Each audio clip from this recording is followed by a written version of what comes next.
que l'ennemi est entré dans l'église et il a enlevé le témoignage du Seigneur. C'est pourquoi on ne peut plus aller dehors et vaincre l'ennemi. Dans le psaume, il dit, tu ne sors plus avec nous dans les batailles. C'est fini, parce que l'âge a été capturé.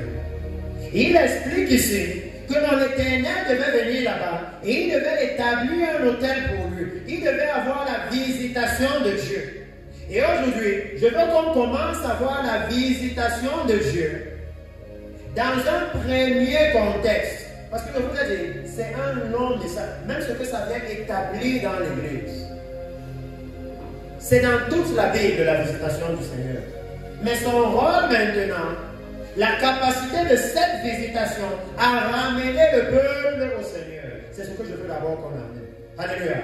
Si on peut s'arrêter là aujourd'hui, on aura fait un grand effort. Parce qu'à partir de là, je sais que si vous avez lu avec moi Matthieu chapitre 20, je n'aurai pas besoin de revenir là pour vous dire que cette visitation appelle les serviteurs qui vont faire la dernière moisson dans l'église. Les serviteurs qui vont préparer l'église pour le royaume des cieux. Si vous voulez comprendre la dernière moisson, dès le ministère de Jean-Baptiste, il a parlé de ça. Il a dit que celui qui vient après moi, je ne suis pas digne de délier les lacets de ses chaussures, de ses sandales. Alléluia. Et il a directement donné tout le ministère de Jésus. Que lui, il a le vent à la main. Et il va prendre le grain. Et il va le mettre dans le grenier. C'est l'enlèvement de l'église. Et il va brûler la paille au feu. Alléluia. C'est le jugement des impies. Maintenant, pour prendre le grain et le mettre dans le grenier, il faut quoi? Parce que je veux vous placer dans la visitation. Pourquoi Dieu fait ça? Qu'est-ce qu'il faut? Il faut aller moissonner les champs, n'est-ce pas? Il faut qu'on aille dans les champs de maïs et qu'on moissonne. Alléluia. Et pour qu'on moissonne, il faut quoi?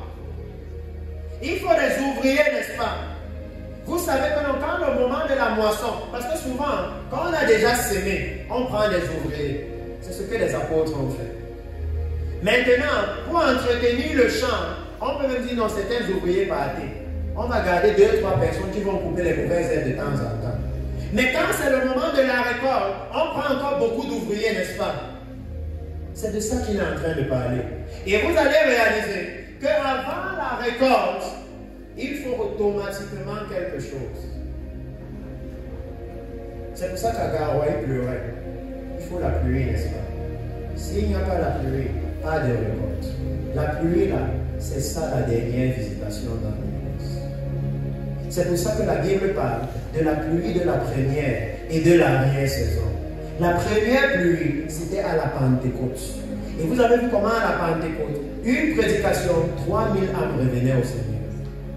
La dernière pluie, c'est celle qui rend les cultures matures. Alléluia. On a besoin de ça. Sinon, on va récolter les maïs qui sont petits comme ça.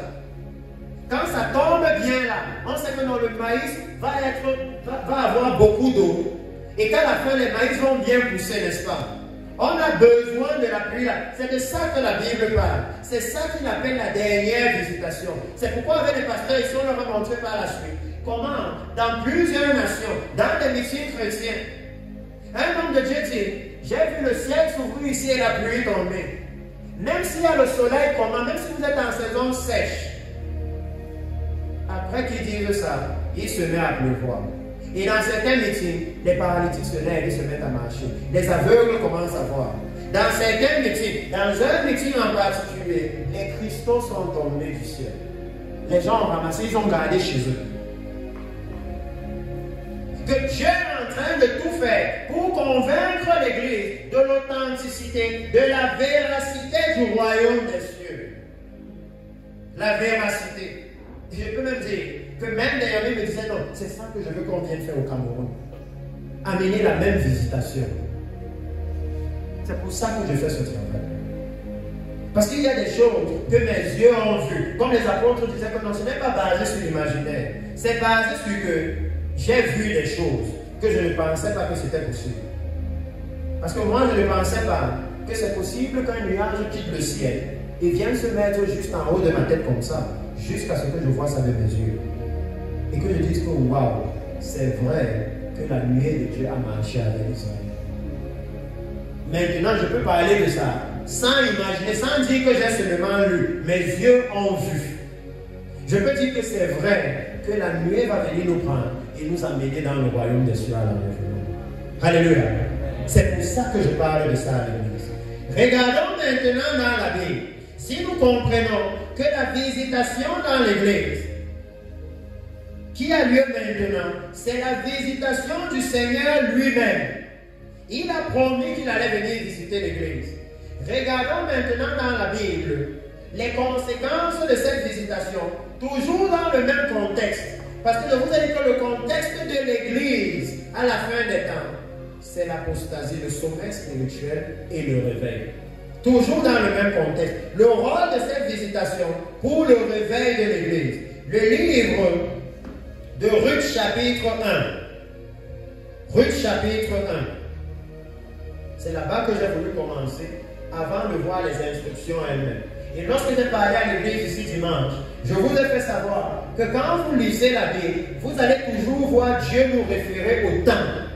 Dieu va toujours nous donner le contexte dans lequel il parle. Alléluia. Le but c'est que vous aussi vous puissiez voir, est-ce qu'autour de moi c'est le même contexte? Si j'identifie le même contexte spirituel autour de moi, alors je comprends comment je dois marcher maintenant. Alléluia. Je comprends comment je dois marcher.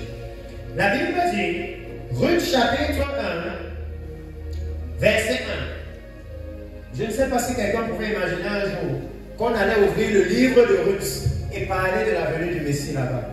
Parler de l'enlèvement de l'église là-bas. L'enlèvement de l'église, c'est partout dans la Bible. Toute la Bible, c'est par rapport à Jésus. Alléluia. La Bible dit, du temps des juges, il y eut une famine dans le pays. Un homme de Bethléem, de Juda, partit avec sa femme et ses deux fils pour faire un séjour dans le pays de Moab. La Bible. Écoutez bien, un séjour. Un séjour, ça veut dire que tu es venu pour un moment, n'est-ce pas? Ça veut dire que tu es venu un peu. Tu vas rentrer. Un séjour. Il dit, le nom de cet homme était Elimelech, celui de sa femme était Naomi, et ses deux fils s'appelaient Machlon, invalide ou malade, et Kiljon, languissant ou lamentation. Ils étaient Éphrasiens de Bethléem, de Juda. Arrivés au pays de Moab, ils y fixaient leur demeure. Vous voyez maintenant, la Bible dit qu'il est venu pour un séjour. Alléluia. Et puis plus tard, il a construit sa maison là-bas. Il venait seulement comme quelqu'un qui est de passage. Et puis plus tard, il habite maintenant là-bas. Ça parle de nous. Parce que Dieu dit que nous sommes pèlerins, n'est-ce pas? Mais nous, on vit sur la terre comme si on doit rester ici pour toujours. Pourtant, lui dit que non, vous êtes seulement de passage. Si vous lisez Lévitique, vous allez même voir le Seigneur dire que la terre ne peut pas être vendue pour toujours. Parce que vous êtes seulement de passage sur la terre. Et c'est à moi qu'elle appartient. Et si vous lisez Genèse, vous allez voir que oui, la terre lui appartient. Parce que c'est lui qui l'a créée. Mais quand vous regardez la façon dont l'Église vit, la façon dont les hommes vivent sur la terre, ils vivent comme s'ils sont placés là pour toujours. Alors que lui dit qu'ils sont seulement de passage. Je veux bien vous mettre dans le contexte. Le contexte ici, c'est dès la première phrase, même la première proposition, du temps des juges. Alléluia. Qu'est-ce qui se passait dans le temps des juges? C'est ça que vous devez savoir. Si vous arrivez à trouver ça et que vous regardez l'église, je ne dis pas si vous regardez Unitaire, si vous regardez l'église en Mokolo et que vous voyez que l'église aussi est comme ça, alors vous allez comprendre que Dieu est en train de nous parler à nous. Alléluia. Dieu est en train de nous parler à nous. Donc regardons le livre de Juges, chapitre 21, juste la page d'avant. Pour que vous réalisez qu'est-ce qui se passait en ce moment-là. Alléluia. Dans le livre des Juges, chapitre 21, je vous lis seulement le verset 25. Parce que les histoires qu'il y a dans le livre des Juges, vous pouvez les connaître. Vous connaissez par exemple l'histoire de Mika. Vous savez ce que ça vous enseigne? ça vous enseigne qu'Israël était tellement tombé que quelqu'un pouvait acheter un pasteur. Mika a acheté son propre lévite, qui allait lui donner ses propres prophéties, ses propres bénédictions. Et comme Mika n'était pas puissant financièrement, toute la tribu de Dan est venue. Et eux, ils ont encore acheté le lévite. Ils ont dit non, nous on te paye plus, viens être notre pasteur. Oh oui. Comment l'amour de l'argent était entré dans la prêtrise. Si vous lisez le livre des Juges, vous allez voir comment il y avait l'immoralité sexuelle, pire même qu'au temps de Sodome et Gomorrhe. Si vous lisez, et c'était où? En Israël, le peuple de Dieu. Alléluia.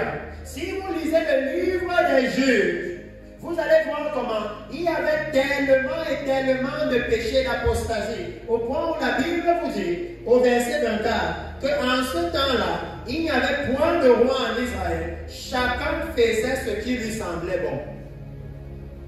C'est pour ça que même nous aujourd'hui, oh oui, parce que moi j'aime dire ça clairement. N'importe qui ici peut se lever et dire, Dieu m'a parlé, je suis le ministère de ceci, et moi je suis là pour faire comme ça. N'importe, l'église c'est maintenant comme ça, chacun fait ce qui lui semble bon.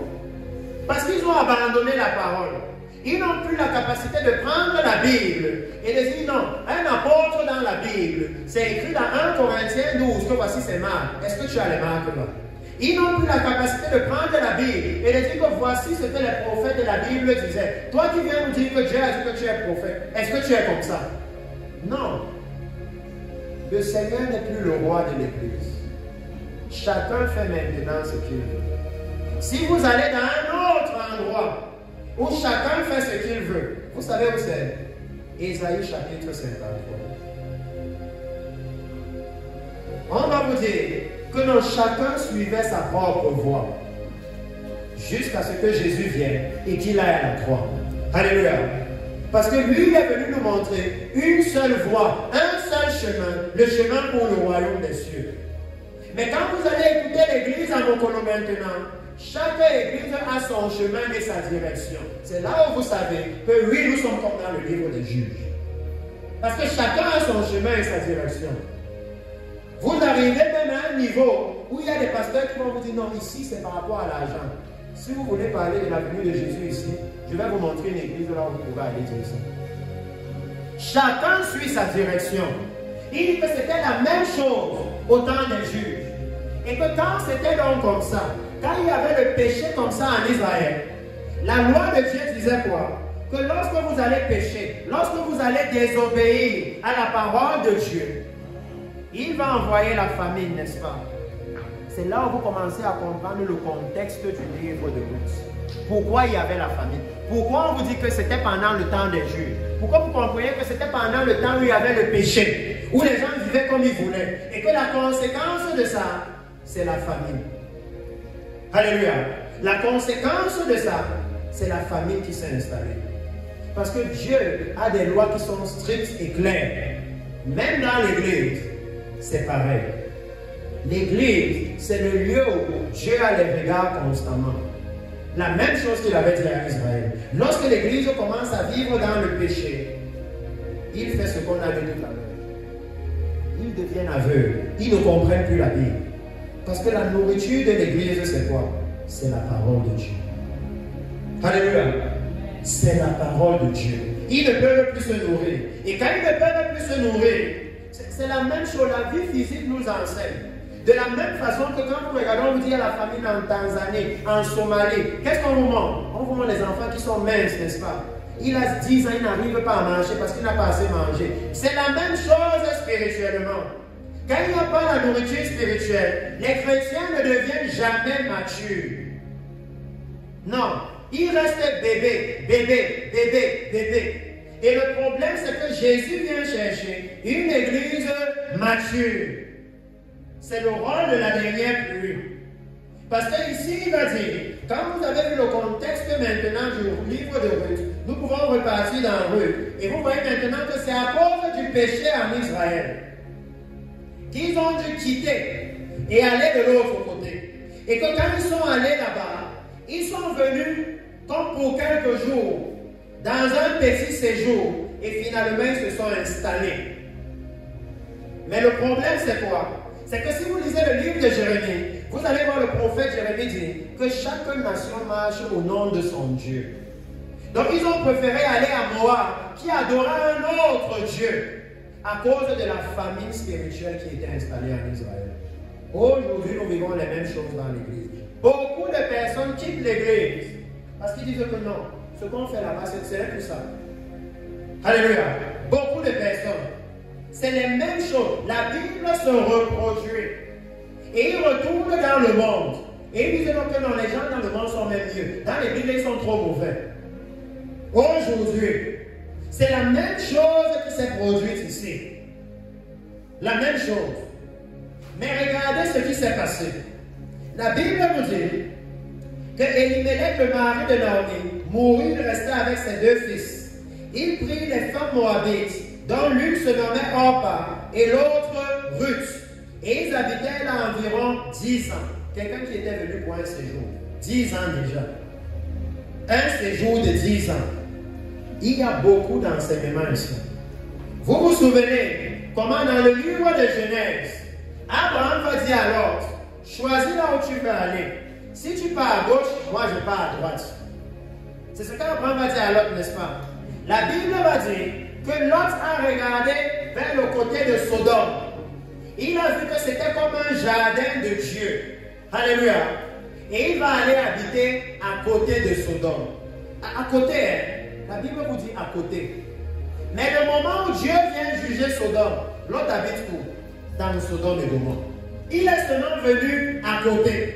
Ici aussi, ils sont seulement venus pour un séjour. Parce que certains chrétiens font ça à l'église. Oh, pas soit trop réprimandé. Moi, je vais le corriger. 2 semaines, je ne viens pas à l'église. Et après, vous vous étonnez que 2 semaines devient 1 mois. 1 mois devient 1 an. 1 an, il est déjà pareil. Il est seulement allé faire un tour dans le monde. Et le monde l'a attrapé une fois que viens ici, on t'attendait. Un tour. C'est la même chose. Quand on a dit qu'ils sont partis faire un séjour, après ils ont habité là-bas 10 ans. 10 ans.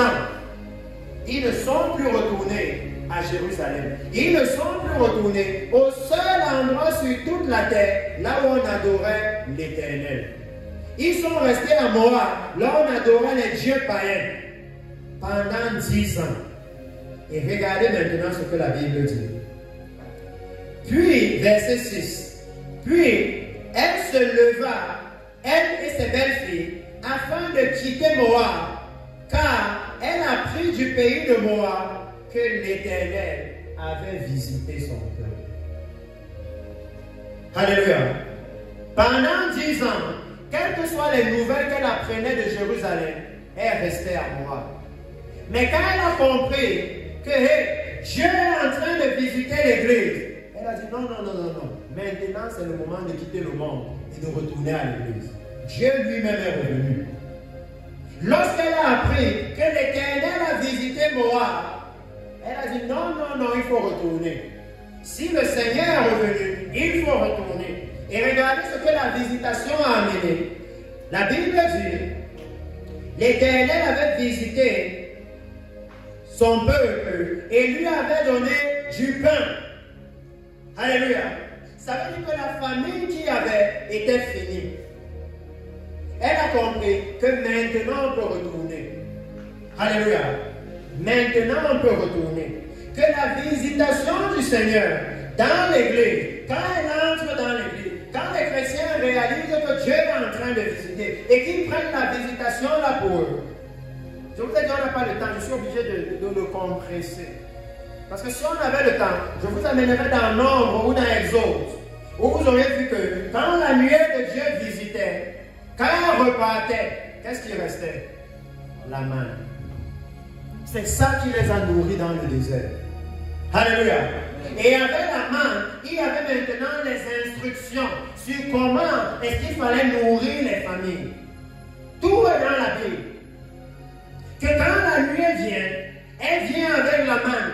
La manne qui est la révélation de Jésus. Il a dit, je suis la manne, le pain venu du ciel. Et que quiconque me mange, il n'aura plus faim. Que quand la visitation vient, elle vient révéler Jésus à l'Église. C'est le rôle du Saint-Esprit de nous révéler Jésus afin que nous soyons transformés en son image. C'est ça le rôle du Saint-Esprit. Plus il vous révèle Jésus, plus vous êtes changé en l'image de Jésus. C'est pourquoi je vous disais que non, quand vous voyez que l'Église n'évangélise plus, c'est parce qu'ils ne connaissent plus le Seigneur. Il n'y a plus rien de nouveau, ils ne connaissent plus. Ils ne savent pas quoi aller dire dehors, parce qu'ils ne le connaissent pas. Mais il dit que quand la visitation était en Israël, quand la visitation était avec ceux qui marchaient dans le désert, alléluia, chaque jour, il y avait la manne. Chaque jour, il y avait la manne. Alléluia. Il n'y avait pas le temps pour la famille spirituelle. Il n'y avait pas le temps. Il y avait assez à manger. Au point où le 6e jour, ce qu'on récoltait restait même jusqu'au 7e jour. Il y avait tellement. Alléluia. Pourquoi alors la famille spirituelle est encore dans l'église alors que le Seigneur visite? Et que l'église est encore en train de manger une autre nourriture, l'évangile du monde, les choses du monde. Au moment où la visitation est là, la manne est disponible. Mais l'église est dans les choses du monde. Les choses qui n'arrivent pas à maintenir les chrétiens dans la sainteté, dans la justice, dans la droiture. Dès qu'ils ont un moindre challenge, ils abandonnent Jésus. Moindre challenge, ils abandonnent Jésus. Oh non, ma famille dit que si on ne me lave pas au village, je ne peux pas me marier. Homme de Dieu, qu'est-ce que je dois faire? À l'heure, si tu dois poser le genre de questions à un pasteur. Mais ce que tu dois faire, toi-même, tu dois déjà savoir.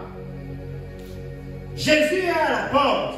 À l'heure, si on ne pose pas le genre de questions là. Non.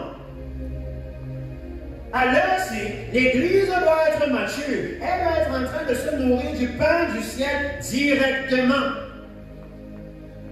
La révélation de la parole, elle est là. Il dit que le rôle de la visitation, cette visitation, quand elle est arrivée, et qu'ils étaient à Moab, ils étaient dans le monde, le peuple de Dieu était retourné dans le monde. Quand la visitation est revenue dans la maison du Seigneur, ils se sont levés, ils sont sortis du sommeil et ils ont commencé à faire des nuits. On retourne à Jérusalem. Alléluia. La visitation que nous sommes en train de voir appelle maintenant l'église à Mokolo à retourner au Seigneur. Et j'aime mettre l'accent sur ça ici. Pas à retourner à une dénomination, à retourner au Seigneur. Parce que ça a des règles qui ne sont pas les règles de nos dénominations. Dieu a ses règles. C'est son royaume. Alléluia. Et dans le royaume, il n'y a aucune dénomination. Dans le royaume là, si vous lisez dans le livre d'Apocalypse, quand vous entrez dans le royaume là, la première chose qui vous frappe, c'est le trône de Dieu qui est au centre. Ça veut dire que dans le royaume de Dieu, tout tourne autour du trône de Dieu. Si vous lisez ça dans l'Apocalypse, vous serez choqué. Chaque fois qu'il veut décrire quelque chose dans le ciel, il commence d'abord par dire, et autour du trône, et à côté du trône, et dans le trône, et sur le... C'est comme si le trône est le centre de tout. Mais quand vous regardez l'église, est-ce que le trône de Dieu est au centre de l'église? Parce que nos propres règles ont pris le dessus sur le trône de Dieu. C'est comme si on a pris le trône, on a mis dehors. Pourtant, ce qui caractérise le royaume de Dieu, c'est la présence du trône de Dieu au milieu du royaume. Ça veut dire que Jésus doit être intronisé dans nos cœurs. Au milieu. Toute l'adoration au ciel, c'est autour du trône. C'est choquant quand vous lisez ça. Je pense que c'est dans l'Apocalypse, chapitre 5, comme ça. 4 ou 5. Quand il décrit que non, autour du trône, dans le trône, au milieu du trône, vous dites que waouh, c'est quelle histoire ça? Donc ça veut dire que n'importe quelle position, là où tu te trouves dans le ciel, tu vois le trône de Dieu. Même si tu as 1 milliard de kilomètres, tu vois le trône de Dieu. Mais quand on regarde maintenant, dans l'église, est-ce que le Seigneur est encore intronisé? Parce que cette visitation appelle maintenant les chrétiens de Mokolo à quitter Moab et à revenir à Jérusalem, le lieu que Dieu a choisi pour l'adorer. Parce qu'à Jérusalem, les règles d'adoration sont strictes. Alléluia. Là-bas à Jérusalem, le Seigneur demande une adoration sainte, une adoration juste, une adoration droite. Si vous regardez l'adoration qui avait lieu dans la maison du Seigneur, au cœur de l'adoration là se trouvait la repentance. Vous avez déjà lu Lévitique? Tout le monde a lu Lévitique. Lévitique chapitre 1, on vous apprend à faire le sacrifice. Et chaque fois que vous venez dans la maison du Seigneur, le sacrifice qui ne manquait généralement pas, le sacrifice d'expiation, la repentance. Que avant de continuer plus loin, laisse d'abord le péché de côté. Et quand vous regardez la façon dont on adore dans l'église aujourd'hui, la repentance a été mise de côté. Les chrétiens n'aiment même pas la repentance. Il ne faut pas qu'on nous parle de ça. Nous, on est déjà justes. Qu'est-ce qu'on fait encore avec la repentance? Et pourtant, quand on regarde l'église, on voit encore l'immoralité sexuelle, on voit encore le concubinage, on voit encore le mensonge, on voit encore l'amour du monde, l'amour de l'argent, les divisions, les haines, les mensonges, c'est encore là. Mais ils ne sont pas encore en train d'adorer comme il faut. C'est pour ça que la visitation est venue. Alléluia. Pour ramener le cœur des chrétiens vers le Seigneur. Alléluia. Oh oui, c'est ça que quelque part dans la Bible, on a annoncé la venue d'un messager qui va ramener le cœur des enfants vers les pères. Et qui va ramener le cœur du Père vers les enfants. Qui va ramener la visitation de Dieu. Tout ça, c'est dans nos Bibles. La visitation de Dieu dans l'Église. Et la visitation de Dieu dans l'Église va permettre aux chrétiens de réaliser que Dieu est réel. Maintenant, la Bible, ce n'est plus juste une histoire qu'on nous raconte. C'est en train de s'accomplir. Retournons au Seigneur. Alléluia. C'est de ça qu'il est question. Il dit que cette visitation avait la capacité de ramener les cœurs. Peu importe l'enjoy qu'ils avaient à moi. Je n'ai pas le temps de prêcher ici, parce que c'est très puissant ici. Si vous parlez de Ruth, il y a la croix de Jésus ici. Dans Ruth, il y a les deux églises, les vierges sages et les vierges folles. Parce qu'en chemin, une va abandonner. Mais elle va abandonner avec le bon langage. Mais il y a une qui va dire que là où tu parles, je parle. Là où tu meurs, je meurs. Là où on t'enterre, on m'enterre. Vous savez ce que ça veut dire? Ça veut dire qu'elle a compris que là où la femme s'y parle, il y a la vie éternelle là-bas. Bêta, je meurs là où elle meurt. Parce que quand Jésus va venir, je vais ressusciter avec elle. Et l'autre n'avait pas compris. L'autre, c'est quand elle a parti, que quand vous lisez l'histoire, on donne maintenant la révélation de son départ. Hey, la Bible est profonde. Le message est grand. Mais on n'a pas le temps. Parce que Jésus revient aussi. Alléluia. On n'a pas le temps. Mais je veux prendre quelques petites choses ici. Parce que je veux qu'on revienne, si possible, avec le temps à Matthieu chapitre 20. Qu'on voit maintenant où se trouve l'appel de l'Église avec la visitation. Je ne veux pas amener ça ici, mais si vous lisez Ruth, vous allez voir ça. Ruth a quitté Moab et arrivée en Israël. Elle s'est retrouvée parmi les moissonneurs, n'est-ce pas? Voilà l'appel de la dernière. Ruth a quitté Moab. La visitation l'a délogée de Moab et l'a fait devenir évangéliste en Israël. Ruth, qui était une Moabite, qui adorait les autres dieux. Que maintenant, l'église à Mokolo aussi va sortir et faire savoir à tout Mokolo que notre Dieu est en train de visiter. Le Messie est à la porte et vous allez les voir venir. Ils vont revenir à l'église. Ils vont dire non, maintenant c'est sérieux. Ils ont les faits avec eux. Nous, là, les dieux dont on parle, on n'a jamais eu de faits. Mais eux, ils ont les faits. Chez eux, maintenant, c'est palpable. Allons chez leur Dieu. Alléluia. Oh oui. C'est énorme ce que le Seigneur est en train de faire. Il dit qu'à ce moment-là, laissez-moi juste prendre 2-3 choses ici avant qu'on aille dans le livre de Matthieu et qu'on finisse dans Exode. Il dit qu'en ce moment-là, elles se sont levées et elles sont parties. Et Dieu avait donné le pain. Elles sortirent du lieu qu'elles habitaient, accompagnées de ses 2 belles filles. Et elles se mirent en route pour retourner dans le pays de Juda. Alléluia. Et chacune de ces choses, vous savez que Judas signifie la louange, n'est-ce pas? Alléluia. Et il dit, Naomi dit alors à ses belles filles, je vais juste m'arrêter quelque part ici, je ne vais pas aller très loin pour aller dans la voiture. Elle dit à ses belles filles que allez, retournez chacune à la maison de sa mère et que l'Éternel use de bonté envers vous, comme vous l'avez fait envers ceux qui sont morts et envers moi. Que l'Éternel vous fasse trouver à chacune du repos dans la maison de Marie. Et elle les baisa. Elles élevaient la voix et pleuraient. Et elle lui dit, non, nous irons avec toi vers ton peuple. Alléluia.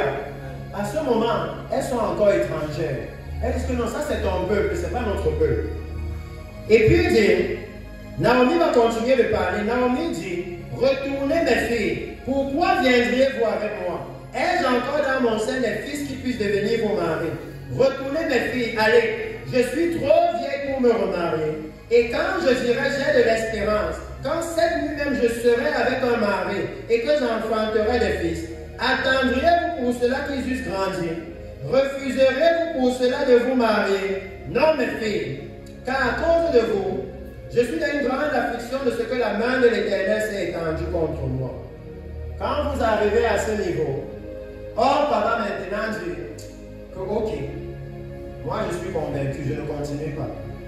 Je m'en vais chercher un mari. Alléluia. Mais la Bible va vous dire quelque chose. Parce que ce sont les personnes-là qui répondent à cet appel. La Bible va dire, je vais sauter les Écritures, je n'ai pas le temps de tout expliquer. Verset 15. Naomi dit à Ruth, voici ta belle-sœur, regardez. Quand Ruth est maintenant partie, quand Naomi leur parlait, elle disait juste que allez chercher un mari, c'était ça non. Allez chercher un mari, allez chercher un jeune qui va vous épouser. C'était ça que les entendait. Maintenant, quand papa, Naomi leur dit maintenant la vraie signification de ce qu'elle était en train de dire. Elle dit ceci. Naomi dit à Ruth, voici ta belle-sœur est retournée vers son peuple et vers ses dieux. Mais est-ce que c'est ça qu'elle disait, que retourner vers vos dieux? Si elle lui disait ça, elle allait dire non. Si vous dites à n'importe qui que va adorer Satan, il va accepter. Mais quand vous lui dites que non, je vois quelqu'un ici, qu'il y a 1 million que Dieu va te donner, viens faire une offrande, vous voyez que c'est quoi? C'est adorer l'argent dans l'église. Il n'y a pas de différence. Mais c'est que l'église n'a plus l'oreille spirituelle. Elle n'avait pas l'oreille spirituelle. Elle ne comprenait pas le message. Regardez quand elle parle. Elle ne dit pas que non, elle est allée dans la maison d'un mari pour avoir un bon mari. Elle dit non, que l'évangile du mari là, c'est l'évangile d'un autre Dieu. C'est un autre Dieu. Car avec Jésus, peut-être que tu ne vas même pas te marier, mais tu vas entrer dans le royaume éternel de Dieu. C'est ça le vrai évangile de Jésus. L'évangile de Jésus, ce n'est pas viens à l'église, Dieu va forcément te donner un mari. Viens à l'église, Dieu va te donner le bébé. Viens à l'église, tu auras le visa. Non. Peut-être que tu ne vas jamais sortir de Mokolo. Mais à l'enlèvement de l'église, tu vas monter sur la nuée, qui est encore plus importante que la fusée. Et ça va t'amener dans le royaume éternel. C'est ça l'évangile de Jésus. Quand papa, c'est là que le vrai message est révélé. Elle est déjà tombée. Et elle va dire, et écoutez ce que Ruth va dire. Je veux juste amener ça. Parce que nous devons être bâtis, fondés. C'est le moment. La visitation de Dieu est là. Et elle est là pour nous éclairer. Il dit qu'elle a dit, elle est retournée vers son peuple et vers ses dieux. Retourne comme ta belle-sœur. Alléluia. Et la Bible dit, Ruth répondit, ne me presse pas de te laisser, de retourner loin de toi. Où tu iras, j'irai. Ruth a dit que moi je ne gère pas ça. À partir d'ici, c'est ton pied, mon pied. Où tu iras, j'irai. Alléluia. Où tu demeureras, je demeurerai. Amen. Ton peuple, écoutez, Ruth qui disait que non, on part vers ton peuple. Ruth dit maintenant que ton peuple sera mon peuple. Qu'à partir de maintenant, je change mon acte de naissance. Je vais devenir born again. Amen. Oh oui, à partir de maintenant, je vais devenir born again. Je change de nationalité. Elle dit, ton peuple sera mon peuple, ton Dieu sera mon Dieu. Où tu mourras, je mourrai et j'y serai enterré. Et vous savez que jusqu'à aujourd'hui, si vous suivez les informations, quand on tue un soldat israélien à Gaza, on ramène le cadavre, n'est-ce pas? Israël, c'est comme ça, on ne les enterre pas hors d'Israël, à cause des promesses de Dieu à Abraham. Alléluia. On ne les enterre pas hors. C'est le même message que vous voyez dans 1 Thessaloniciens chapitre 4. Les morts en Christ vont ressusciter. Parce que Israël, c'était la terre promise. Alléluia. C'est là-bas que Dieu venait visiter. C'est pour ça que même quand Joseph mourait, il a dit non, ne laissez pas mes os en Égypte, ramenez-les en Israël. Alléluia. C'est là-bas que tout doit se jouer. Elle dit que non, si tu meurs en Christ, moi aussi je vais mourir en Christ. Elle a compris que dans la visitation que je vois, l'enlèvement de l'Église, le Dieu d'Israël, c'est lui le vrai Dieu. Les faits ont parlé. La puissance de la visitation de Dieu. C'était suffisant. Regardez ce que ça a fait à Naomi. Une visitation. Alléluia. C'était suffisant pour déconnecter le cœur de Ruth de Moab. Déconnecter complètement. Même les racines ne voulaient plus. Que je ne suis plus moabite. Je ne veux même plus connaître les gens là. Maintenant, je suis d'Israël. Alléluia. Et à partir de là, la Bible va vous dire, écoutez ce qu'elle va dire, que Dieu me traite en toute sa rigueur, si autre chose que la mort vient à me séparer de toi. Naomi, la voyant décider, cessa ses instances. Pourquoi j'ai voulu lui cesser avant d'aller de l'autre côté? Parce que ça, c'est l'histoire de la vie chrétienne. Il y a des challenges que vous avez en tant que chrétien et qui vont toujours vous déranger tant que vous n'aurez pas pris la décision ferme et volontaire de seulement suivre Jésus. Tant que vous aurez toujours un œil vers le monde, ça va toujours vous déranger. Toujours et toujours. Dès le moment où vous allez dire qu'à partir d'aujourd'hui, là où Jésus part, je pars, vous allez voir que ce n'est pas que ces choses n'existent plus, mais ce n'est plus dans votre univers. Vous ne prenez plus ça en compte. Que ce soit là ou pas, ça ne change plus rien à votre vie. Alléluia. Ça ne change plus rien à votre vie. Votre salut peut maintenant être stable. Vous ne dépendez plus des choses du monde. C'est ça que Ruth a fait. Quand elle a pris la décision claire que le royaume de Dieu, moi, je pars. Peu importe ce que je vais perdre à moi je pars. Mais quand vous regardez l'église actuellement, on fait un pas avec Jésus et on peut constamment regarder ce qu'on est en train de laisser derrière. Constamment. C'est pour ça que quand Jésus parle de l'enlèvement de l'église, je ne suis pas sûr qu'on va lire Exode le temps. Quand Jésus parle, parce que là-bas, Exode vous montre le mécanisme de l'appel. Ça, c'est un temps puissant. On ne peut même pas tromper les chrétiens sur l'appel de Dieu à l'heure.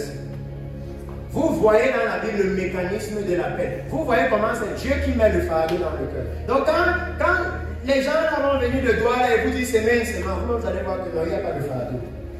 Toi là, tu n'es pas là pour les hommes. Tu es là pour autre chose. On a compris le jeu. On a compris. Quand le Seigneur Jésus parle de l'enlèvement de l'Église dans le livre de Luc et qui dit que ce sera comme au temps de Lot. Alléluia. Il pouvait même nous donner l'exemple de Lot. Quel est l'exemple que Jésus nous donne? De qui est-ce qu'il demande que la personne-ci ne l'oubliez jamais?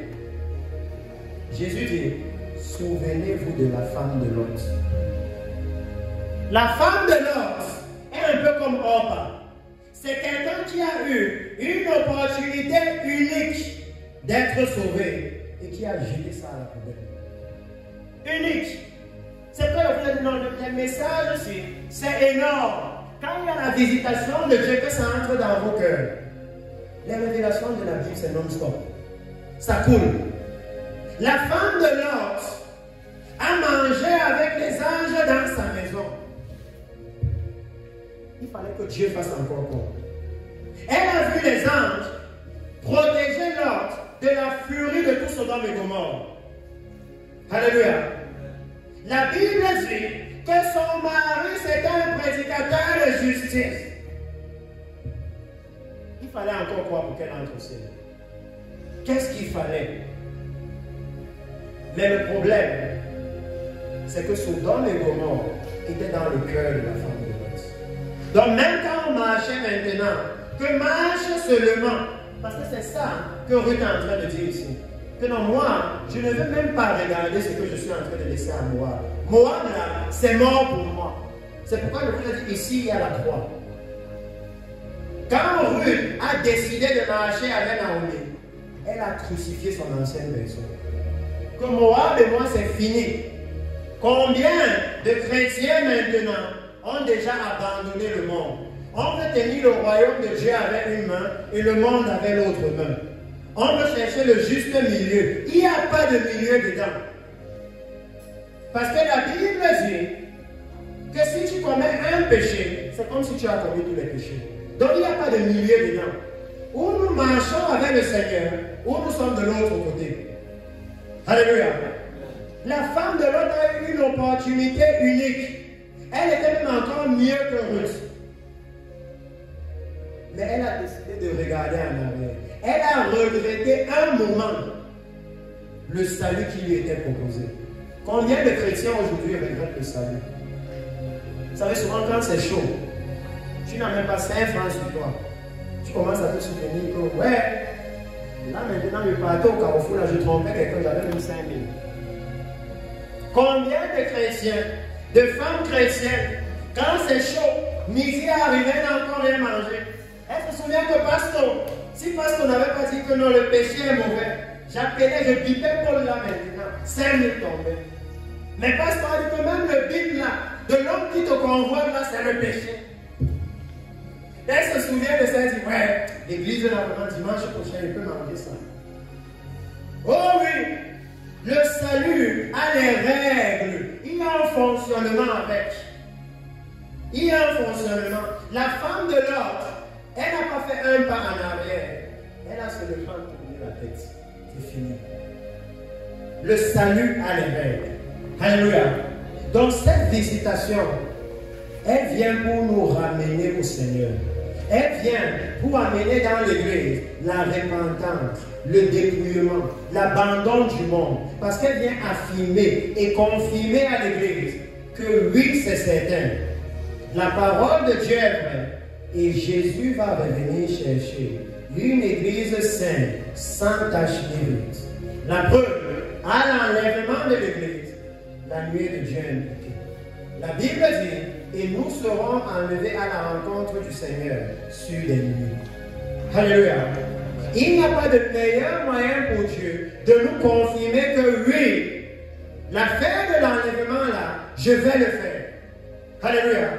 Et il nous montre les caractéristiques de l'église qu'il va prendre à l'enlèvement. Il dit que c'est l'église qui est comme Ruth. L'église qui aura crucifié sa chair. L'église qui aura complètement abandonné le monde avec ses passions et ses désirs. Parce que vous allez, si vous continuez dans Ruth, peut-être que je vais finir la cause du temps. Le pasteur Tita m'a dit que non. Ici, c'est pas droit, on ne marche pas la nuit. Je vais finir ici. Mais comme j'ai dit, ça me permet d'annoncer ça. Que pour tous ceux qui sont intéressés par le service du Seigneur, parce que j'ai réalisé que les pasteurs ici, qui veulent préparer l'église, ont besoin de main-d'œuvre. Alléluia. J'ai dit avec le pasteur Tita que dès demain, tous les jours, à 9h, on peut faire ça à 9h, tous ceux qui veulent, vous pouvez venir là, on est chez le frère Joseph, qui était assis là, et nous allons aller plus loin, plus loin, plus loin. Pour que quand je parte, je puisse dire que Seigneur, j'ai donné le maximum. Ils peuvent rester et ils vont faire l'affaire et ils vont préparer mon boulot. Alléluia. Demain, nous pourrons parler de cette partie de l'appel, du détail de l'appel avec le livre d'Exode. Mais aujourd'hui, je donne l'instruction générale pour tout le monde. Que maintenant, le Seigneur a visité. Maintenant, il est en train de révéler sa parole, de révéler ses prophéties, de manifester sa parole, de manifester ses prophéties. Il est en train de dire à l'église par cette visitation que c'est le moment maintenant d'abandonner le monde. Alléluia. et de revenir dans la maison de Dieu. En d'autres termes, la visitation du Seigneur ramène la crainte, la sainteté dans la maison de Dieu. Il est en train de dire que c'est le moment maintenant. Cette visitation, vous pouvez vous appuyer dessus. Elle a la capacité, elle a la puissance de vous déconnecter de tout péché qui vous retenait. Alléluia. Tout péché qui vous retenait. Si votre cœur peut réaliser que Dieu a vraiment visité, ça veut dire que l'enlèvement de l'église là aura lieu. Alléluia. Il n'y a pas de doute, ça aura lieu. Ça veut dire que c'est le moment maintenant de se préparer. Parce que si vous lisez la suite de Ruth à la maison, vous allez réaliser que Ruth va aller jusqu'à entrer dans la lignée sanguine de Jésus. Donc, Ruth ne va pas seulement devenir une Israélite. Alléluia. Ruth va entrer dans la famille sanguine de Jésus. Quand vous lisez la généalogie de Jésus, il y a le nom de Ruth dedans, une Moabite. Parce que la visitation de Dieu est arrivée et qu'elle a décidé de suivre la visitation. Son nom est entré dans la généalogie de Jésus. Alléluia. Aujourd'hui aussi, l'église à Mokolo a la possibilité de savoir que Dieu est en train de visiter l'église. Et dans cette visitation, il est en train de pointer, il est en train d'affirmer que l'enlèvement de l'église est proche. L'enlèvement de l'église est proche. C'est le moment maintenant de se déconnecter du monde. Alléluia. C'est le moment de se déconnecter du monde. Lorsque Ruth va arriver en Israël, parce que je finis là, je ne peux pas avancer. Parce qu'avancer, c'est commencer un autre message.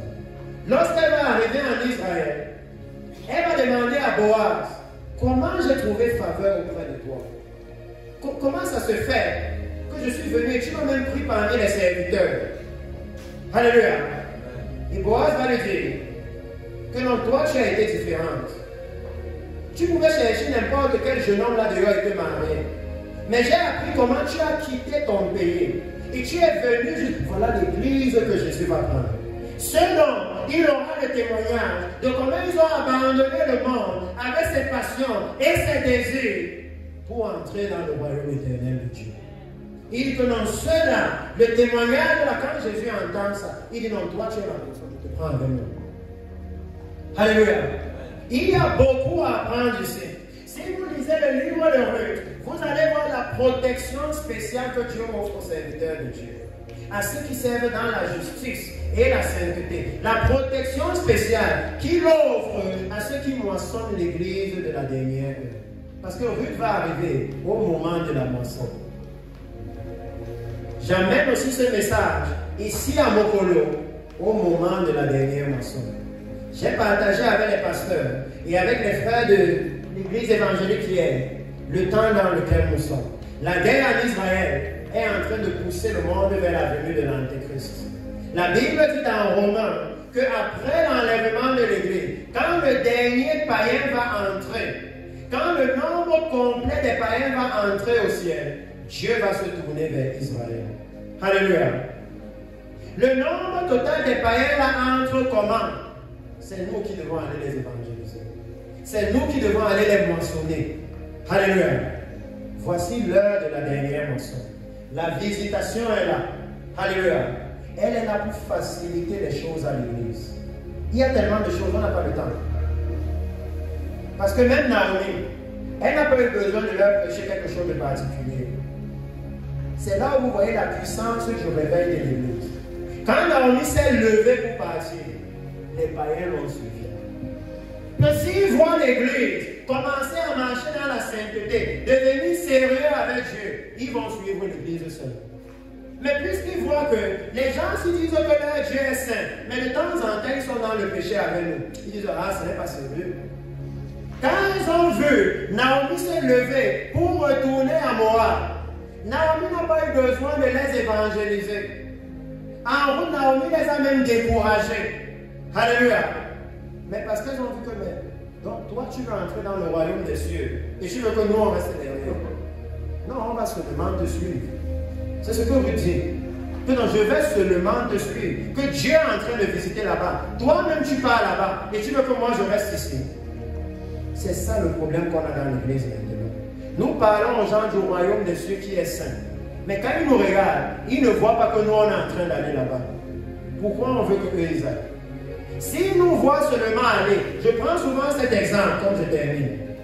Si vous êtes là en route, imaginez que nous tous ici, on sorte, et on va se mettre au carrefour là. Et le pasteur nous dit que dès que j'ai dit go, courez tous pour rentrer à la maison. Si vous passez au marché, à Douala, les marchés maintenant, les gens vendent toujours. Vous passez là-bas, un groupe de 10 personnes en courant. Vous savez ce que ça va faire? Même une vendeuse qui vient d'installer, elle laisse d'abord ça, elle court. Elle court d'abord. Après, quand elle sera déjà à un niveau, elle va maintenant dire que pasteur, on court pourquoi?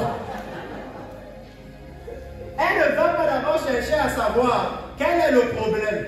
Tout le monde court, elle aussi elle court d'abord. Après, maintenant, elle va demander comment, expliquez-moi un peu. Pourquoi on court exactement? Parce que moi-même, je ne sais pas. J'ai souvent vu les gens courir, et moi aussi, je cours. Il dit que c'est la même chose avec l'église. Si vous voient, vous préparez pour la venue du Messie, vous n'avez pas besoin de faire l'effort pour les évangéliser. Eux aussi, ils vont d'abord se préparer. Avant de demander que, qu'est-ce qui va même se passer? Vous dites que c'est quoi? Parce que j'ai vu comment vous tous là, vous avez changé. Donc moi aussi, il a dit que je change d'abord. Je vais comprendre le reste après. Alléluia. Le reste là, on va voir après. Si vous sortez dans la rue là maintenant, vous voyez tout le monde habillé en rouge, vous allez d'abord paniquer. Vous allez chercher que non, laisse-moi d'abord entrer à la maison. Le tricot rouge que je porte d'abord. Et maintenant je sors et je leur demande pourquoi on est en rouge. Alléluia. Oh oui, il dit que c'est la même chose avec l'église. Que si le monde voit l'église se préparer, ils vont d'abord se préparer. Avant de chercher à comprendre que vous dites que Jésus va venir comment. Parce qu'ils vont voir que si ce n'était pas sérieux, vous-même vous ne seriez pas en train de vous préparer. Alléluia. Si vous préparez, ça veut dire que l'affaire là est sérieuse. C'est sérieux. Donc dès que je me prépare d'abord. Donc le Seigneur est en train de nous dire que voilà la visitation qui a pour but de réveiller l'Église. Et le rôle de cette visitation, le point de départ, c'est la repentance. C'est de décider de retourner à la sainte adoration à l'Éternel. Ça, je vous ai dit, il y a beaucoup de détails. De commencer à dire comment Dieu a choisi Jérusalem et qu'il a décrété Jérusalem la ville sainte et que l'adoration qu'il devait avoir là-bas devait être selon la parole de Dieu. La raison pour laquelle il les a envoyés en captivité, c'est que sur la terre sainte de Dieu, vous ne pouviez pas vivre n'importe comment. À combien plus forte raison l'Église, la sainte Église que Jésus a rachetée par son sang. Est-ce que vous pensez qu'on peut être dans l'église là et vivre n'importe comment? Ce n'est pas possible. Parce que le temple qui était là-bas, ça avait été sanctifié par le sang des boucs et des agneaux. Mais le temple dans lequel vous vous êtes assis, il a été sanctifié par le sang du Fils unique de Dieu. Imaginez combien ça doit être plus strict, plus sérieux.